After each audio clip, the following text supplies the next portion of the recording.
today's parable, the parable of the Good Samaritan, it is good that you understand that in this gospel, there was nowhere Jesus qualified this particular Samaritan as good. He just referred to him as the Samaritan. But because of the deeds he showed, all of us now qualify him as good Samaritan. But to understand, to get the whole message of this particular parable, you need to go back to the responsorial psalm, the response. You lifted my life from the pit, O Lord. Jonah chapter 2 verse 6. You lifted my heart from the pit, O Lord. That's to tell us that this Samaritan we are talking about in this parable was not just any person that Jesus fathomed. Jesus was actually talking about himself as the Samaritan. And that was why at the end of the gospel he said, go and do the same, just as I have done. How? In the gospel he said, a certain man. So that man had no name. And that certain man simply means every person alive, every man alive. Typified in Adam. Adam was placed in a paradise, just like Jerusalem. You know, Jerusalem and Jericho, the difference was that Jerusalem was situated on a mountain, just like a paradise, higher above Jericho. And this man, Adam, was placed on this Jerusalem. He should have stayed in Jerusalem, but he left Jerusalem and began descending down to Jericho.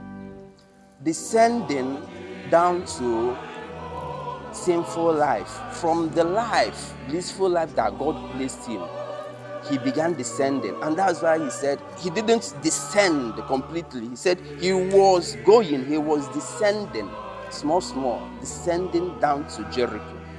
So Adam descending, man, when you talk of Adam, you're talking of man, not just Adam as a person. Man generally as a nature, the species of man. Descending from the place where God had placed him, the happy state, down to sinful state.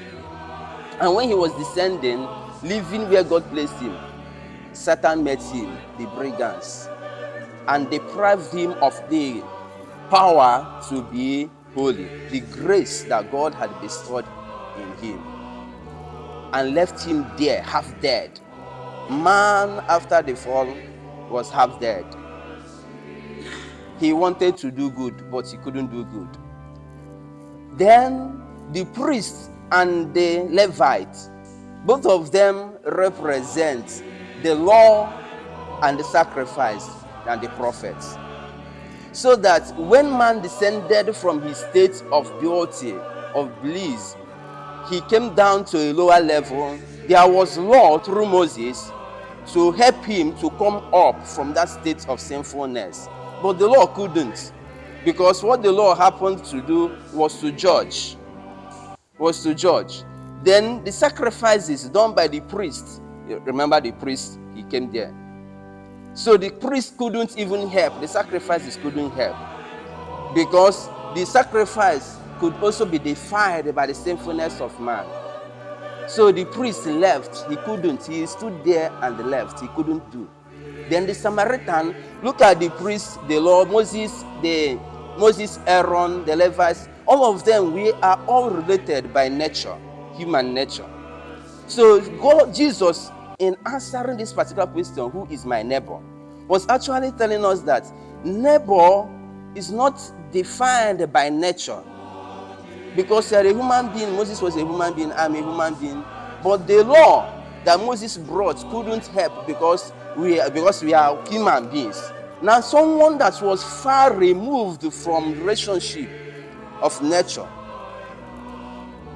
the Samaritan, was far removed from the priests and the Levites, who were Jews, who were Israelites. And the man that was brought down was an Israelite. And this man, the Samaritan that was far removed from this man that was beaten down, was the person that helped him. And what was the thing that moved this Samaritan? Compassion. And who was the only person in the scripture that was moved always by compassion to act? Jesus.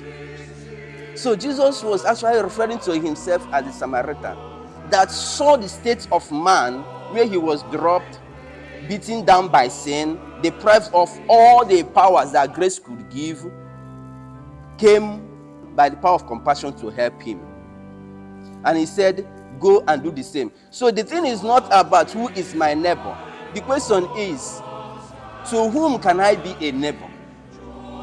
Jesus didn't act to help man because he was man. He was far removed by nature, by any natural affiliation with man. But fellow man couldn't help man. Moses couldn't help man. The law of Moses couldn't help man. But Jesus, far removed, now became a neighbor to man by the virtue of compassion. Compassion is the only thing that can make us neighbors to others. That you are living by the side of another person doesn't make you his neighbor or her neighbor. The only thing that could make you a neighbor to another person is compassion. And when we talk of compassion, I'm not talking just about leaving someone to be behaving as he wants.